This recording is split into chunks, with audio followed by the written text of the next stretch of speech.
Hi guys, how are you all doing? I'll wait till it gets connected to you all. Hi Claire. Hi everyone. Thank you everyone for joining us today. I hope you all are doing well, you all are keeping safe and you are fine. Just stay in your house and however the situation is in our country, stay safe. And thank you once again, you all, for joining us today. We have a very, very special guest, and I know that many of you wanted to know a little more about stem cell therapy. We have done this session earlier with Dr. E. He's a fabulous doctor. He is a specialist in stem cell therapy and the best person who can guide you with it. Apart from being a great physician, he's also a healthpreneur. Questions about stem cell therapy and other things related to MS that you want to ask. So keep your questions ready. Hi, doctor. I can't hear you, sorry. Uh-huh. Yeah, sure. Just try to connect. I cannot see. Should I disconnect and invite you again? I'll disconnect and All right. invite you again. This is What better about now. now? Yeah, absolutely. I can hear you now. Good, good. I don't know what's going on with my headset. It's not working on Instagram. It happens. It happens. All the technical things, we're always ready with such things. How Right? are you? I'm doing great. Thank you. How about you? I'm good. I'm good. And I know you keep on traveling. So where are you as of now? No, I'm in Spain right now. We actually haven't been traveling a lot lately for, well, obvious reasons. Because of the COVID reasons. Yeah. So how Right? is the situation there of COVID? Well, to be honest with you, I have not gotten like very much involved with health care in here yet. And I've made I'm doing a news diet, so I don't watch the news at all. But things are opening up. They removed curfews, they removed limitations. So despite the face mask thing, everything is pretty much back to normal at Wow. at these times. So yeah, we're very happy. We're very grateful about that whole thing. So the only precaution you are taking right now is about the mask and washing hands. Nothing Yeah, much. well, I mean, you're supposed to wash hands all the time, but yes. Absolutely. Great. Thank you so much, Dr. John, for joining us once again in this session. And, we have interacted with so many patients in the past, and so many people nowadays are actually willing to know and go for stem cell therapy. Right. It's such a turnaround, from my last session that I had with you. People just wanted to know what it is, and there was a lot of confusion in their mind. And now I can see more and people want to actually go for this kind of treatment. And in fact, some of the people here, viewers here, have actually done that treatment Oh, and that's great. have been very happy. Yeah. So I know, we have lots of questions about stem cell therapy still. So, I'm going to start from the basic question first. For the people who want to know a little more about stem cell therapy, that what is the procedure of stem cell therapy, and can every patient of MS, irrespective of what kind of MS, can go for this treatment? So the thing is, it doesn't. Well, let's go for the beginning. So stem cells, the way they work, and we discussed this before, but for people who weren't there that time, the way stem cells work is they're our own body's repair mechanism, right?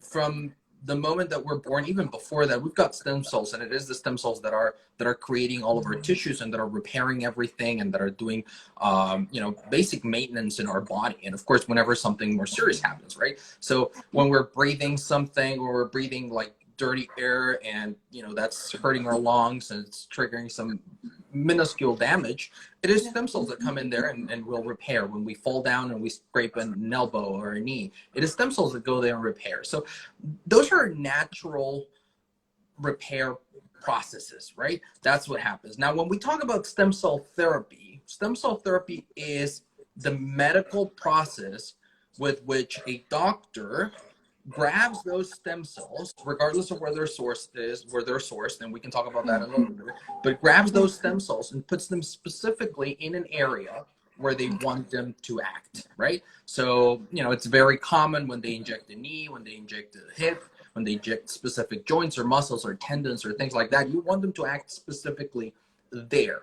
Now, a lot of people think, well, if we already have stem cells, why do I need stem cell therapy, right? Especially for something like multiple sclerosis or any other autoimmune disorder. And truth of the matter is, your stem cells are already kind of like trying to keep up with inflammation and all these things. If you, one of the things that a lot of people with autoimmune disorders have is that they see not a lot of symptoms at the beginning, but suddenly they have what we call flare-ups, right? Yes. It's like suddenly, wow, we have a lot of symptoms. And what's been happening is not that you suddenly caught it and it developed. What happened was that at one point in time, your stem cells and your repair mechanisms were not able to keep up with the damage that this autoimmune disease was creating on your cells and tissues, right? And so when that happens, that took it over that tipping point, and that's why your symptoms started happening very quickly and very rapidly. So you already have stem cells. Those stem cells are already trying to keep up, but most of the time what's happening is that the damage or the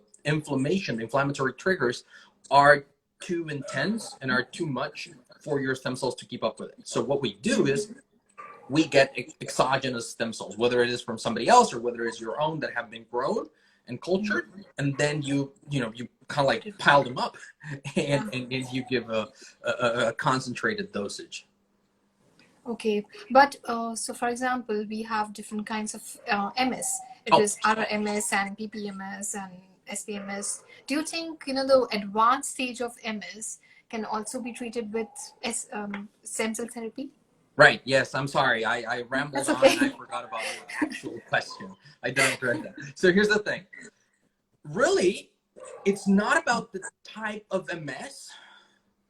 It's more about where you're at as a patient at that one particular time, whether stem cell therapy is the right thing for you right then and there. Because stem cell therapy, like I said, it is your body's own repair mechanism. So of course it can help. When people say like, well, will stem cell therapy help with this? And more often than not, the answer is yes, it could.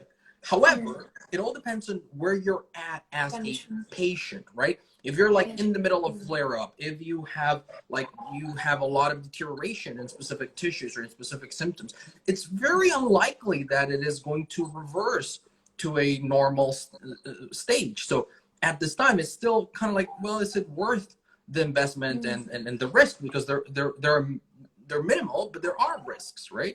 So really, that's the thing is not so much about the type of MS or the specific symptom that you have.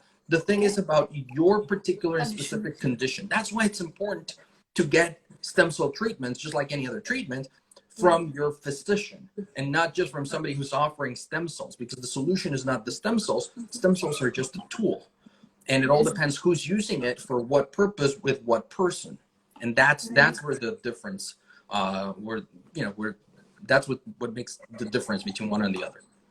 Right. So I could see one question by NYZ Warriors, and he had written, is stem cell therapy legal in all the countries now? Since I said that earlier there was not acceptance of stem cell therapy, right. Now people are accepted. Is it also legal now? Well, it all depends. It all depends on, number one, where you're at. Number two, what you mean by legal. Because it has been legal. It hasn't been illegal, actually. It has not been illegal ever, right? Okay. However, the FDA and a lot of state medical boards, they have disagreed upon its use for a long time for a lot of specific conditions, right? But it's not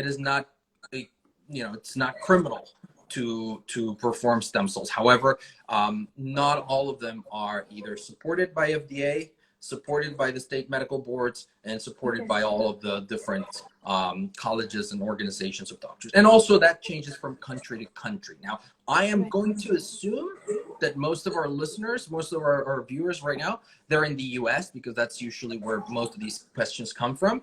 So there are a lot of changes happening, changes that were supposed to be taking place last year in terms of regenerative medicine and stem cell regulations.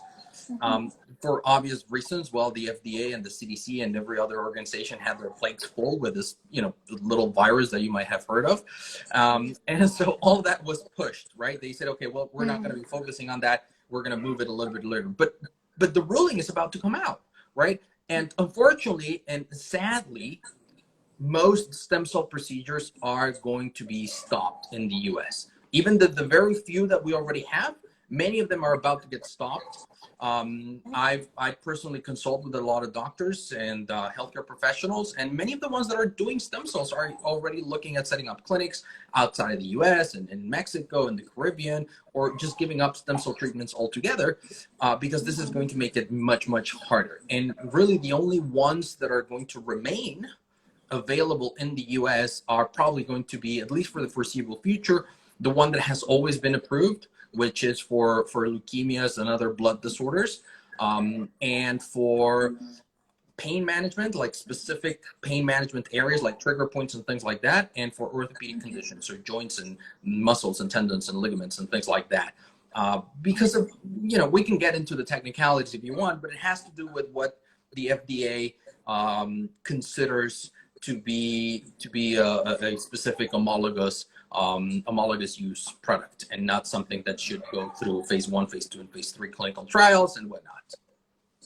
But what about multiple sclerosis? So someone wants to do this for multiple sclerosis. There are places like Panama nowadays, in India as well.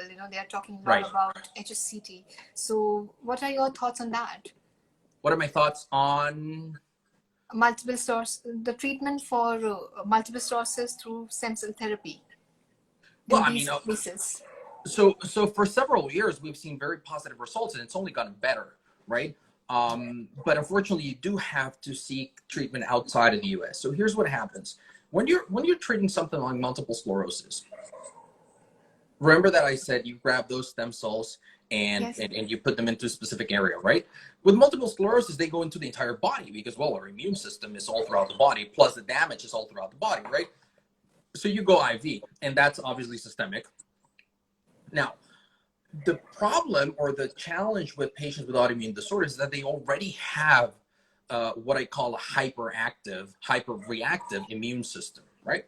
So if you utilize any of these off-the-shelf products that are available currently in the US and you apply it intravenously, you can trigger a lot of inflammation, and you can trigger immune responses that would be opposite to the effect that you're trying to achieve. So the best way to do it is with an autologous treatment. And there's many studies that have been done, and that's been proven without a shadow of a doubt that there's no safer treatment than an autologous treatment, whether it is from, really more likely than not, from bone marrow aspirate, right? And you grab the stem cells and you multiply them, and then you do IV.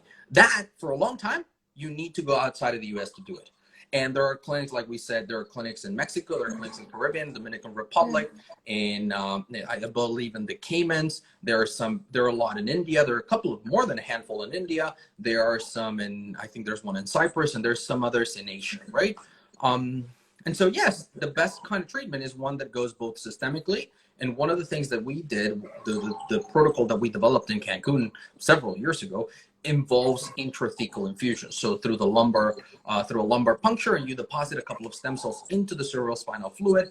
As you know, the cerebrospinal fluid bathes the entire central nervous system, so the brain, the brainstem, and the spine.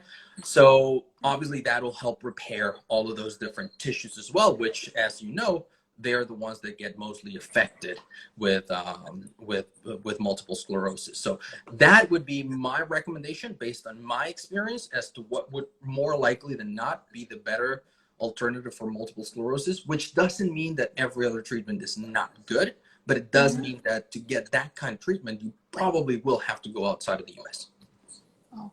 Okay. So I can see Aline has written, what is the main difference between HCST and stem cell therapy?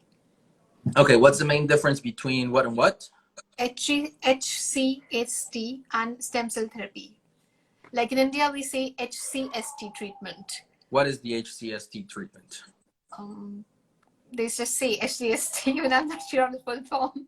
Well, it's not an acronym I'm familiar with. So if somebody wants to Google it while we're on this, and then we'll come back and I'll let you know. Okay, so I can go ahead with the other question as of now. By Russell News, he's written, is it okay to undergo stem cell therapy with this whole pandemic going on right now?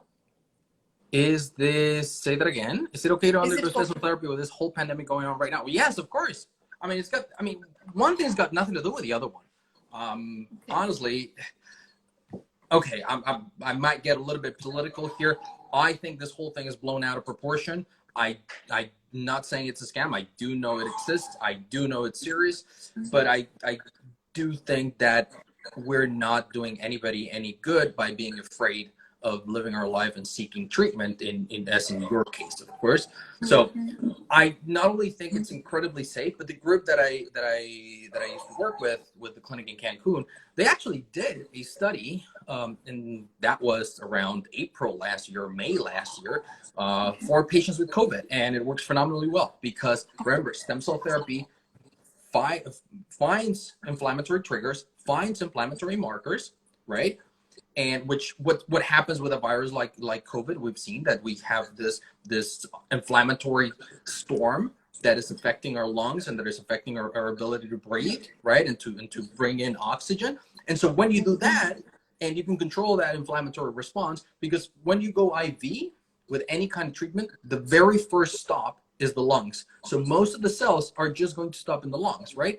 So it's actually, if anything, it's actually preventative in case that you have some kind of COVID or anything like that. So that would be my opinion. And there are already publications and studies on the use of stem cells for treatment of acute COVID symptoms.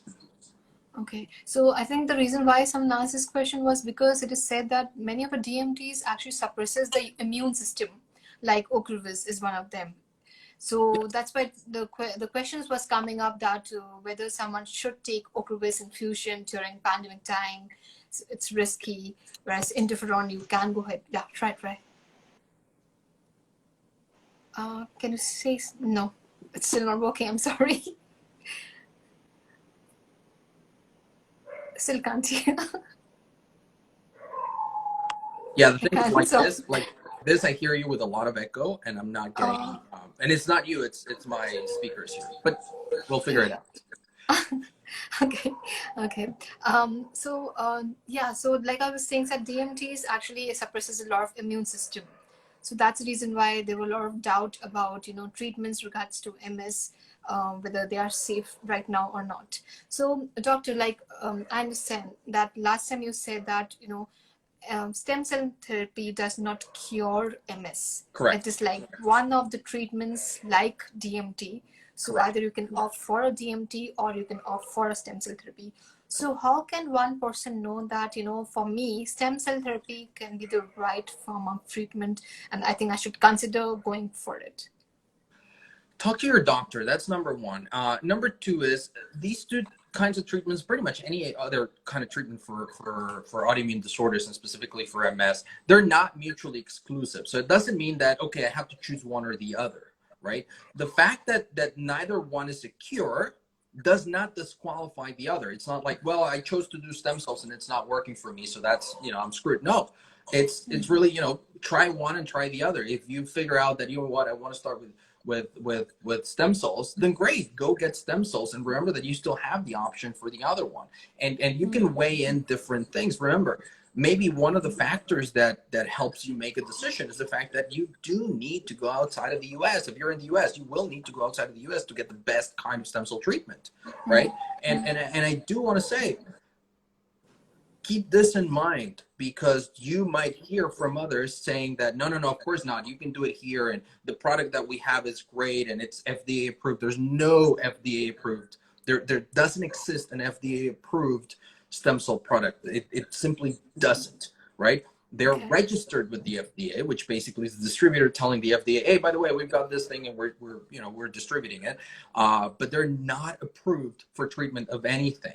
And specifically, if you get it from a chiropractor, or you get it from a naturopathic physician, or you get it from a nurse or a nurse practitioner, they're not qualified to address these kind of things. Just like you wouldn't go to a medical doctor, to an MD for spine adjustment, you don't go to a chiropractor Exactly. for stem cell treatment. So Yeah. it is very, very important to consider these things. And that, like I said, that might be a factor helping you decide which is better for you to address, which is it better to go one way or the other. Mm. All right. Doctor, I have a question by MS Juliex, and she Uh-huh. has written that how much does this cost? How do you know if someone, yeah, so how much does this cost? I have no idea. It all depends on where you're going. Now, you can, I mean, again, you can find all kinds of pricing, but you're going to see that the higher, the more reputable clinics, the ones that are doing all the research and they're doing all these things, your ballpark should be at the very least $12,000. But they go up to, you know, $25,000, $30,000, $40,000 depending on the protocol and how long you're there and whether they grow and expand the cells. A lot of different factors go into play. There's no standard pricing. What I can say is if you hear somebody tell you that they can do it for $5,000, for $4,000, run away, because they're either cutting corners or they're just giving you God knows what. Probably not stem cells. Okay. All right. Doctor, for HCST, Elaine has written it's chemotherapy and stem cell transplant. Gotcha. Yes. So that is one of the protocols. That for sure is one of the protocols where the reason you do it that way is with chemotherapy, you wipe out the immune system, right? So first you completely wipe out your immune system. And then what happens is that when you do the stem cell therapy, those stem cells not only help control the inflammation and whatnot, but they also repopulate your bone marrow with the hope of those new cells having a better immune response and not making you react as much. So for specific kinds of MS, you might consider this kind of specific protocol. Just keep in mind, a protocol like this takes a long time. You don't just go in there and they do it, right? It takes a couple of days that you have to undergo chemotherapy. You have to be in a hospital. It has to be an isolated room because the goal is to wipe out the bone marrow and the immune system, basically. So when that happens, you literally have no defenses. So you need to be in a clean room, isolated from most people. And then a couple of days later, you can get that infusion. That's exactly the same treatment as for leukemias and some kinds of lymphomas. Yes. Because I remember there was one of the patients we had a live session with, and she had also done this therapy some time back. So she said it was very difficult for her initially, and she actually underwent a lot of pain.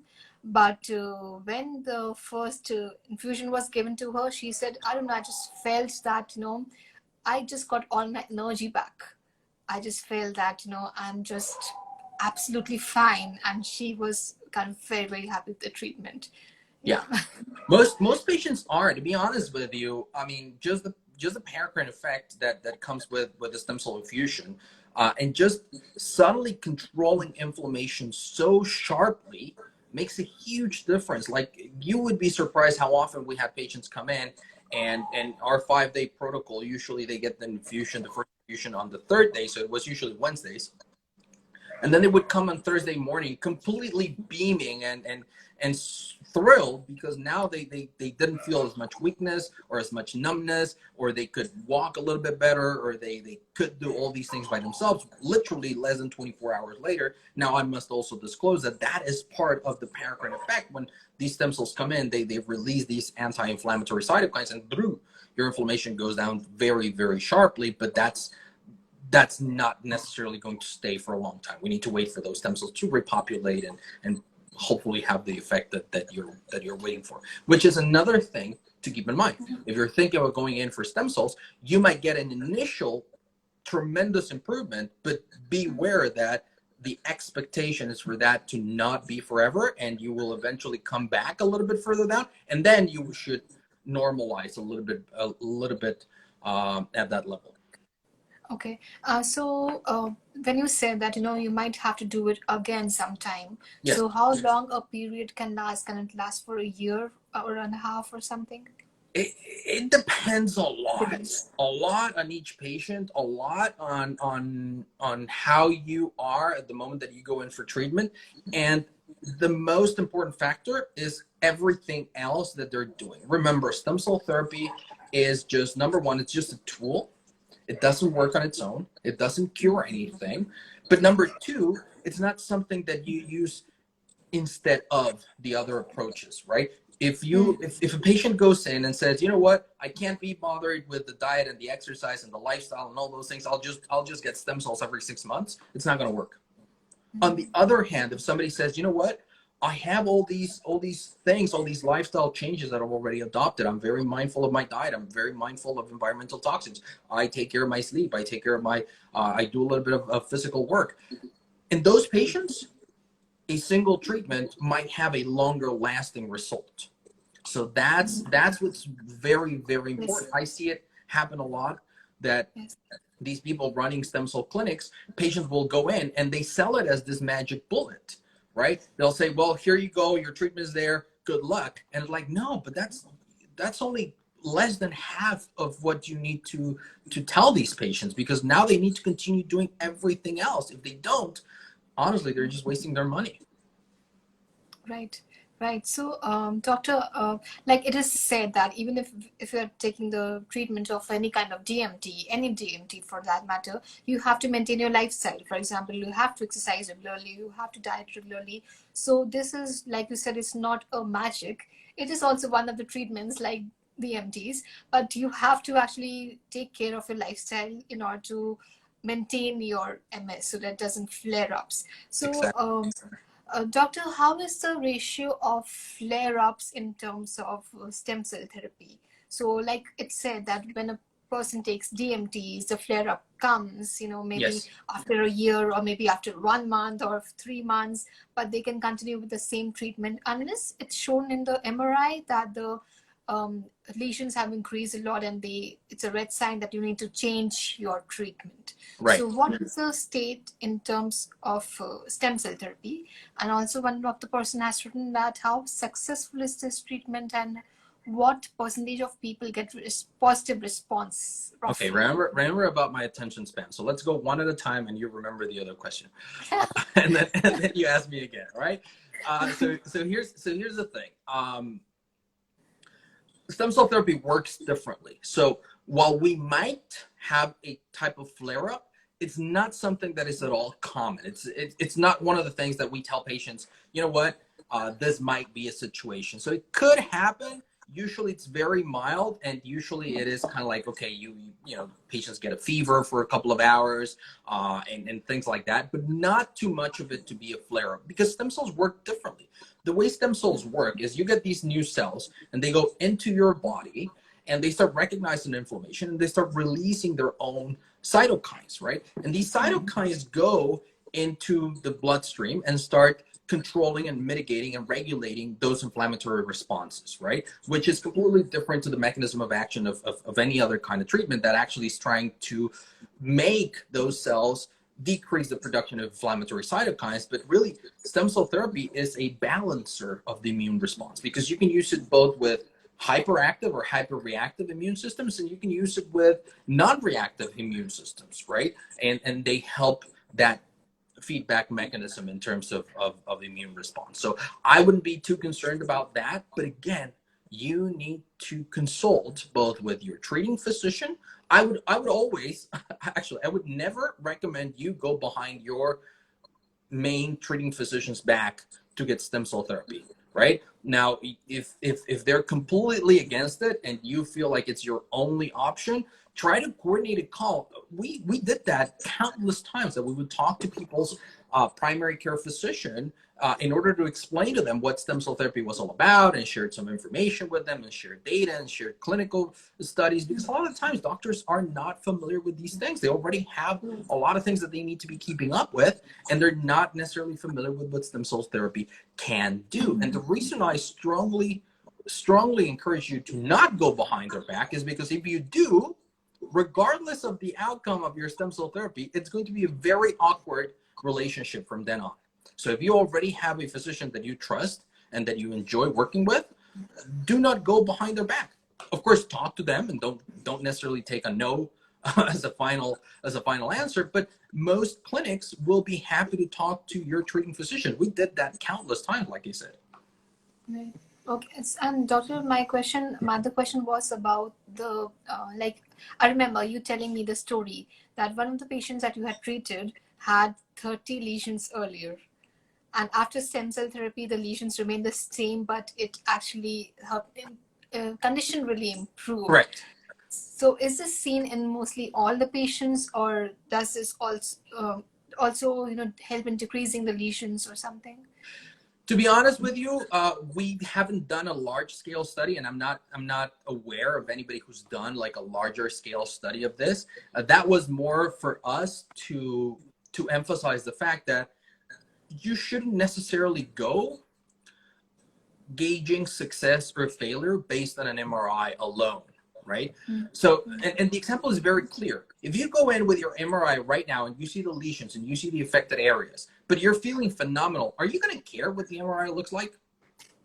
If you have good levels of energy, if you don't have aches and pains, if you don't have any of these things, and your doctor says, yeah, but you still have MS, are you really going to care about the label or what the MRI looks like? So honestly, there's a lot of things that we still don't know and that we're still learning about stem cell therapy and how it works and how it regenerates. But this is something very similar to what we see with spinal cord injuries, right? Where patients you'll see in the MRI like a severe spine, but then after stem cell therapy, they start regaining sensation in the lower limbs. How can that happen? Well, the only way is that they start growing new neuronal connections, right? Which previously we thought was impossible. As a matter of fact, if you ask most doctors today, they will say, oh, that's impossible. That doesn't happen.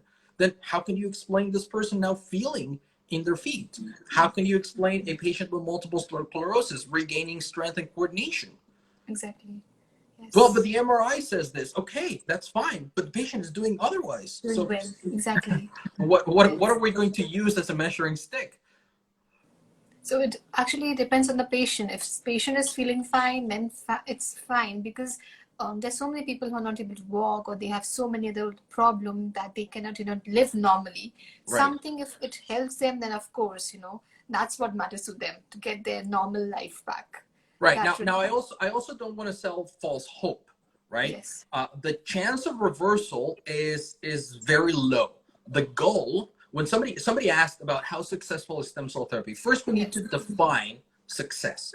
For us as a treating center, success was if a year from today you are essentially the same and not worse with a condition like MS, we consider that a success. That is our goal at this time.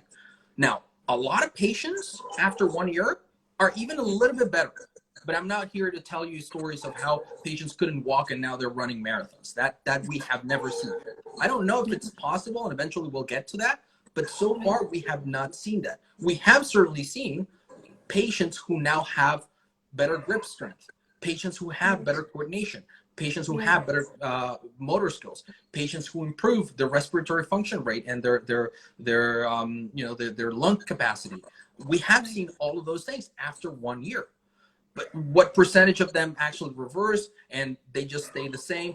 That varies from clinic to clinic, that varies from protocol to protocol, and that varies from patient to patient. Because remember, it's not the same to go in for stem cell therapy when you're 45 as when you're 65, as when you are 75.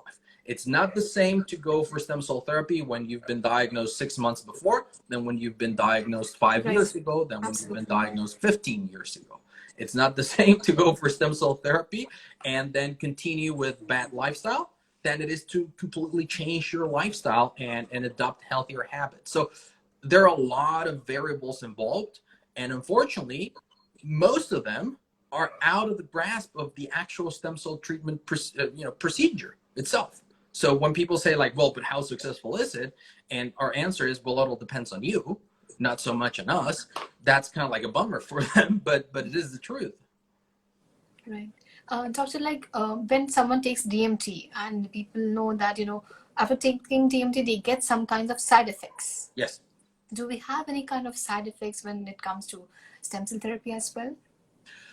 Like I said, usually they are very very early signs, right? So we might have fevers, we might have aches and pains, especially if you do bone marrow aspirate, which you totally should, and all those kind of things.